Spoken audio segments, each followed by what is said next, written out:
रुक कर लेते हैं मुल्तान का, जहां पे ईद के दूसरे दिन शहरी लजीज नाश्ते की तलाश में नाश्ता पॉइंट्स पर हैं और यहां पे बहुत गहमा गहमी है। मजीद जान लेते हैं जानशेर खान से। जी जानशेर खान, आगाह कीजिए।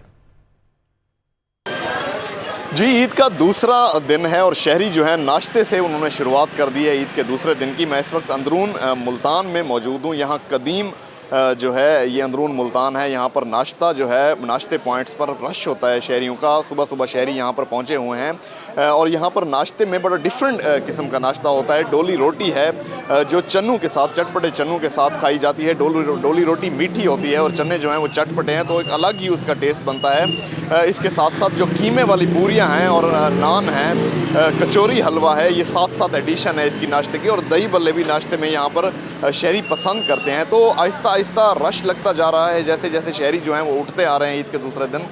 तो चटपटे नाश्तों से ही शुरुआत कर रहे हैं। कोई यहीं बैठकर खा रहा है तो किसी को जल्दी है कि वो पैक कराकर घरों में नाश्ता जो है वो ले जाए। तो नाश्ता पॉइंट जो है कदीम यहाँ पर मुल्तान है, अंदरून शहर है, तो यहाँ पर नाश्ते पॉइंट्स के ऊपर शदीद रश है शहरियों का। जी।